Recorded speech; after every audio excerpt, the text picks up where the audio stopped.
कानी बहू। किशोरी लाल जी के बेटे राघव की शादी की बात जगह जगह चल रही थी, लेकिन किशोरी लाल जी को कोई लड़की पसंद ही नहीं आती थी।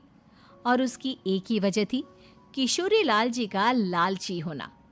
उनको लड़की वालों से मोटा दहेज चाहिए था और इसी चक्कर में एक दिन वो एक बहुत पैसे वाले के घर अपने बेटे का रिश्ता लेकर पहुंचे। उस आदमी का नाम था ओम प्रकाश। देखिए किशोरी लाल जी, मेरी एक ही बेटी है और मेरी सारी संपत्ति जायदाद सब कुछ मेरी बेटी नैना का ही है। पापा, नाम से लगता है बहुत खूबसूरत होगी। कितना अच्छा नाम है ना, नैना।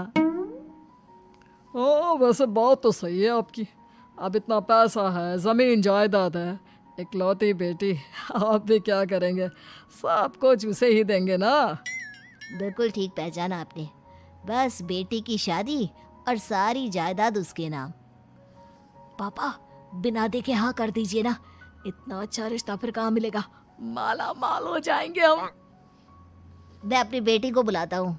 अरे नहीं नहीं नहीं नहीं, आपकी बेटी का नाम नैना है, सुनकर ही लगता है बहुत सुंदर होगी। रहने दीजिए अंकल, मैं तो आपकी बेटी के नाम से ही इतना खुश हो गया हूँ कि उसे बिना देखे शादी करने को तैयार हूँ। अब तो मैं उसका चेहरा सीधे शादी के बाद ही देखूंगा। और इस तरह राघव नैना का चेहरा नहीं देखता और उससे शादी कर लेता है। शादी के बाद अपनी सुहाग रात पर जब राघव नैना का घूंघट उठाकर देखता है तो नैना की आंखें बंद थी। कितनी खूबसूरत हो तुम नैना, जरा अपनी आंखें खोलकर मेरी तरफ देखो तो सही। नहीं, मुझे शर्म आती है। अरे, मैंने तुम्हें शादी से पहले भी नहीं देखा, और अब अगर तुम आंखें खोलकर मुझे देखोगी भी नहीं तो मुझे अच्छा कैसे लगेगा? इससे पहले कि नैना अपनी आंखें खोलकर राघव की तरफ देखती, अचानक से लाइट चली गई और राघव नैना को पूरी तरह से देख भी नहीं पाया। अगली सुबह नैना राघव के लिए नाश्ता बनाकर लेकर आई। अरे ये क्या, आधा पराठा सीका हुआ है और आधा बिल्कुल कच्चा। ये तुमने क्या किया नैना? बहू, तुमने क्या आधा पराठा तवे से नीचे लटका कर रखा था, जो आधा सिका है और आधा कच्चा? मुझे जितना दिखेगा उतना ही तो सीखूंगी ना पापा जी। जहाँ जहाँ मुझे नजर आ रहा था वहाँ मैंने सीख लिया, जहाँ जहाँ नहीं दिखा वहाँ कच्चा रह गया होगा। इसका क्या मतलब है? ये कैसा मजाक कर रही है तुम?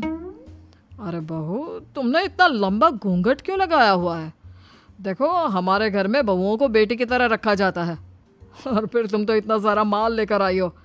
देखो, ये घूंघट डालकर रखने की कोई ज़रूरत नहीं है। हाँ नैना, पापा जी ठीक कह रहे हैं, तुम तो आराम से रहो, अपना ही घर समझो। नैना अचानक से अपना घूंघट उठा लेती है। अरे ये क्या पापा, नैना की तो एक आंख फूटी हुई है। नाम से नैना, लेकिन ये तो कानी बहू निकली। मेरे साथ धोखा हुआ है, धोखा। बिना दिखाए अपनी कानी लड़की मेरे संग ब्याह दी। मुझे कानी बीवी नहीं चाहिए। मुझे अभी ओम प्रकाश जी से बात करनी पड़ेगी। आखिर उन्होंने मेरे साथ ऐसा किया क्यों? अरे, आप लोगों ने ही तो पापा से कहा था कि आप लोग शादी से पहले मुझे देखना नहीं चाहते। अब मेरे पापा पर क्यों इल्जाम लगा रहे हैं? अरे लेकिन उन्हें बताना तो चाहिए था ना कि तुम कानी हो, एक आंख से तुम्हें दिखाई नहीं देता। किशोरी लाल और राघव नाराज होकर ओम प्रकाश को अपने घर बुलाते हैं। पापा जी, ये आपने क्या किया? शादी से पहले बताया क्यों नहीं कि नैना की आंखों में परेशानी है? अरे, आप ही ने तो लड़की देखने से मना कर दिया था। अरे लेकिन आप बता तो सकते थे। आपको तो हमारी बेटी की प्रॉपर्टी चाहिए थी, वो भी पूरी की पूरी। अब क्या हुआ अगर उसे आधा दिखाई देता है? प्रॉपर्टी तो आपको पूरी मिल गई ना। अरे ये क्या बात हुई? मेरी शादी प्रॉपर्टी से नहीं, आपकी बेटी से हुई है। अब ये तो पहले सोचना चाहिए था, तब तो मेरी प्रॉपर्टी देखकर तुम्हारी जुबान लप लपा रही थी। लेकिन मैं कानी लड़की को अपनी बीवी बनाकर नहीं रख सकता। पापा, कुछ करिए ना आप। हाँ करता हूँ। देखिए ओम प्रकाश जी, आप हमारे साथ ऐसा नहीं कर सकते।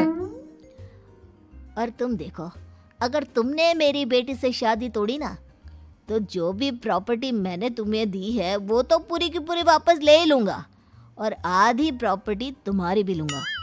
अरे मेरी आधी प्रॉपर्टी भला क्यों लेंगे आप? इसलिए क्योंकि मेरी बेटी को आधा नजर आता है और उसकी नज़र अभी तक तुम्हारी आधी जायदाद पर ही पड़ी है। अब तुम उसे घर से निकालोगे तो कुछ तो लेकर जाएगी ना। और अगर हम आपकी बेटी को अपने घर की बहू बना कर रखे तो? तो तुम्हारी पूरी प्रॉपर्टी तुम्हारी ही रहेगी, और जो मैंने तुम्हें दिया है ना, उसमें से बस मैं आधा लेकर जाऊंगा। अरे लेकिन अब आप अपनी दी हुई प्रॉपर्टी में से आधी वापस क्यों लेकर जाएंगे? अगर मैं आपकी बेटी को अपनी पत्नी बनाकर रखने को तैयार हूं तो? इसलिए ताकि भविष्य में अगर तुम मेरी बेटी को धोखा दो तो उसके पास कुछ तो रहे जो पति का हो। वैसे मेरे पास तो बहुत कुछ है, लेकिन अपने पति की कोई निशानी तो उसके पास होनी चाहिए ना। अब अगर तुमने मेरी बेटी को कानी कहा तो तुम्हें प्रॉपर्टी भी कानी ही मिलेगी, पूरी नहीं। जमाए राजा। किशोरी लाल और राघव समझ चुके थे कि वो बुरी तरह फंस चुके हैं और अब उनके पास वहां से निकलने का कोई चारा नहीं है। अब समझ में आया ना, लालच बुरी बला होती है। एक तो तुम्हें प्रॉपर्टी मिली, ऊपर से बीवी मिली, उसमें तुम्हें नखरे भी दिखाने हैं। आए बड़े, चुपचाप बैठो दोनों।